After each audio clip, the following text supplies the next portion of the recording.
Radcliffe and Pee Wee Herman than Arnold Schwarzenegger and Dwayne "The Rock" Johnson. I'm just being honest here. And I don't mean just in the physical ways my body does or does not live up to the masculine ideal, but even more so the emotional ways I don't conform to the proper male template. As a child, I was always aware of other people's feelings and naturally drawn towards nurturing those who were sad or hurting. While I've always enjoyed sports, I enjoy art even more. And when it came to fighting, I was a pacifist long before I knew the word. I've never had any problem fitting in with other guys or whatever type they were, but I was also aware from a young age that there were things about me that didn't fit well with the expectations society had for me and my physically male body. But being a kid, I could get away with being a compassionate and sensitive boy for a while. And while I could sense a certain underlying tension from adults when I would greet my childhood male friends with hugs and tell them I loved them, or notice weird looks when I would dress in girls' clothing without a fuss at my friend's house when playing dress-up, I was too naive to put it all together. But being naive can only last so long, and it certainly can't withstand the unstoppable cultural force of the American public school system. We didn't even have social media back then. Within a few weeks of leaving the relative safety and serenity of my elementary school and entering the new world of junior high, I drew the attention of several guys looking for easy prey. Boys that were like me, somewhere outside the safe bounds of masculinity. The culling of the weak from the strong began with bumping, pushing, and jostling in the hallways between classes, and then slowly grew to taunts and name-calling on the playground. And then, somewhere in the second or third month of the school year, it suddenly escalated into physical attacks that could lurk anywhere. I was sure that I deserved the abuse for all the ways I was learning that I fell short of being a man. And how did I know that improperly performing my gender role was the cause of my bullying? Because it would be shouted at me as I was being beat up. The incident I remember the clearest was one of the very first times. I was coming down to the cafeteria for lunch and was met in the hallway by my main bully. He demanded my lunch money, and when I refused and ran, he chased me, and I made the tactical mistake of ducking into the bathroom. He caught me there, he punched me in the stomach, he took my money, and then he knocked me to the ground. I began crying, and not just a little. My tears only seemed to make him angrier, and he started to kick me hard in my stomach and ribs and yell at me, "Stop crying, you girl! Boys don't cry, you girl! Stop crying, you girl! Boys don't cry!" Each declaration of my failure to properly be a man accentuated by a thump in my ribs from his foot.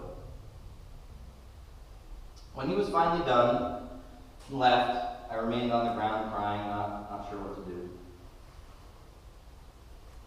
Almost immediately, two girls I had known since kindergarten came into the boys' bathroom to pick me up and put me together. While it was an incredible kindness I'll never forget, it also reinforced the emasculating message that was ringing in my ears and screaming in my soul. Stop crying, girl. Boys don't cry. It was clear in that moment, as these kind girls held me, I wasn't a boy, let alone a man. Which left me wondering, what was I? Beginning the night after that first attack and continuing for many nights after, as I lay in my bed alone in the darkness, I taught myself how to stop crying.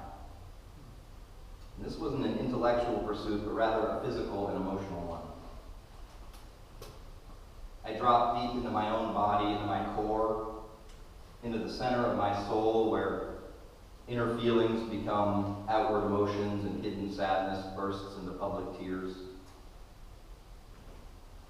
I studied the movement of this inner process and learned how to gum it up, how to slow it down, and eventually how to wall it up and turn it off completely, so that I could be exposed to all manner of terrible things and manage to not shed a single tear. By just the end of that first junior high school year, I got to the point where I could completely disengage my emotions from any outward sign of feeling them and move through the world like a strong, insensitive, unfeeling, emotionless, and powerful man that the world wanted me to be. And just like that, the bullying stopped. Of course, just because the bullying stopped didn't mean that everything got better. In fact, it was the beginning of some of the loneliest, isolated, and painful years of my life. I spent a lot of time struggling with the damage it did to my soul to stop crying. Walling up those feelings came at a very real price for me. In relationships that became strained, in a need to numb nameless pain that I was no longer allowing myself to consciously be aware of, in a separation from who I knew I was and wanted to be. It has taken me decades of extremely conscious spiritual and psychological work, with the help of trained professionals and the grace of the loving God I believe in, to undo most of what I made my body do to survive that time. But it's work that will never be complete for me. Part of that ongoing work is to pay it forward, to help the people behind me to live life freer from gender and genital-related expectations. To help kids and young people growing up today to be whoever they feel naturally called to be. It's a big part of the reason I'm a UU minister and so proud of the safety and real love this community provides to so many. Our country has spent a lot of time talking about male culture and locker room behavior over the last 6 months. I've heard stories from all the female-bodied people in my life about things that have been said and done to them that are beyond sad or horrifying. And what's become obvious to me is that the idea of masculinity and manhood that exists in the patriarchal society that we've lived with for most of human history is toxic for everyone. Amen. It's obviously toxic for the female-bodied people who have to be subjected to the treatment made acceptable by this vision of all powerful men who work hard and so can take, have, and do whatever they please with other people's bodies. It's toxic for children who are told not to bring feelings and emotions to a male-bodied parent and are denied a gentle and safe experience with a primary caregiver. It's certainly toxic to male-bodied people who have to deny parts of who they are in order to conform to the expectations of others or face the violent and isolating consequences. I would like to tell you a beautiful story about a male-bodied person that in my time of distress identified me as someone who needed help and connected me to life-saving resources that I desperately needed. But I can't tell you that story because it didn't happen. We men don't have a lot of practice with that yet. In truth, I wandered in numbness for the better part of the next decade, until by chance I signed up for Women's Studies 101 in college, and early on in that course ran smack into this quote from American feminist luminary Bell Hooks. The first act of violence that patriarchy demands of males is not violence toward women. Instead, patriarchy demands of all males that they engage in acts of psychic self-mutilation, that they kill off the emotional parts of themselves. If an individual is not successful in emotionally crippling himself, he can count on patriarchal men to enact rituals of power that will assault his self-esteem. It was all I could do not to burst into tears in the middle of the classroom as I finished reading her words. But my years of training once again were put to use, and I swallowed hard and pushed the emotions away. But at the same time, I felt exposed for all the world to see, vulnerable and naked. This was me Bell Hooks was talking about. I had fallen prey to this very thing, to these rituals of power that assaulted my self-esteem until I did engage in an act of psychic self-mutilation. I had conformed to the patriarchy. I was doing its work. Along with feeling exposed, however, I also felt a joy, some jolt of hope, perhaps Perhaps maybe I even sensed a hint at a path towards freedom. What if I wasn't meant to be trapped in this numb shell, radiating unconscious anger and bathing in isolating self-loathing? Maybe I was meant to be something far more interesting and complicated, a person with male genitalia that also had emotions and was compassionate and loving and felt things and even allowed themselves to be vulnerable and weak in public, maybe on my best days. And of course, since that time, my eyes have continued to be opened wider and wider to realize that as a straight, white, and at least for the time being, able-bodied male, I had it easier on this journey than almost anyone else in terms of expectations. And that so many of us humans are walking around in bodies that are just fine, except for the fact that we don't want to live up to the cultural and societal gender-based expectations for them. In Unitarian Universalism, rather than place the source of evil in some non-human deity like the devil, we talk a lot about the structures and systems that keep people in bondage and unable to live fully into who they are, which can feel overly intellectual and hard to get your mind around sometimes. So my story today, about my journey to understand what being a man means for me, is an attempt to illustrate one form that those structures and systems can take.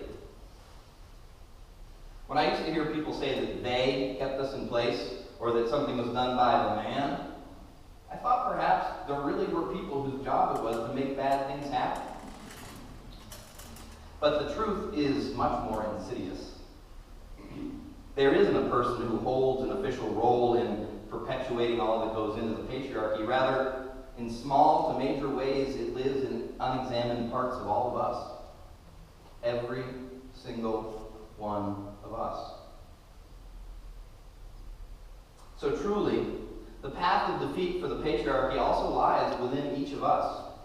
And the more we spend the real time and effort it takes to consciously explore why we feel the way we do about things, the more we can start to unwind our unconscious minds from the behaviors and actions that we ourselves contribute to this process. About a year ago, I was surfing through Facebook during a break from something, and suddenly my eyes fell upon a piece of poetry. It read,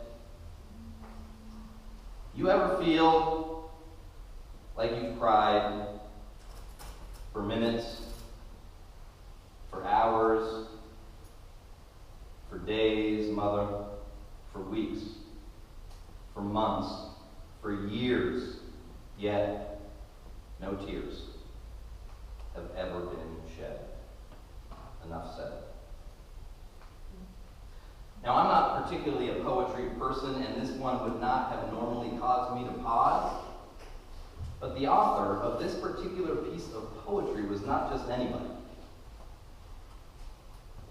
A few years ago, on somewhat of a whim, I had accepted a friend request on Facebook from my main bully. The one who had, among many other things, attacked me in the bathroom all those decades ago in junior high school. Now a firefighter still living in our hometown, he also writes poetry, and this was from him. "You ever feel like you've cried for minutes, for hours, for days, mother, for weeks, for months, for years, yet no tears have ever been shed?" Enough said. A poem about repressed tears, about unspoken sadness that is most likely built up in him since before he even began attacking me, no doubt passed along from other men. As I read it over and over again, bell hooks words rang in my ears. As hard as it was for me to accept, my bully was a victim of this terrible patriarchy as well. My friends, it is true. Not one of us can be free until we all are. May it be so. Amen. Please rise in body or spirit and join me in our closing hymn. It's in the Teal hymnal, number 1017, Building a New Way.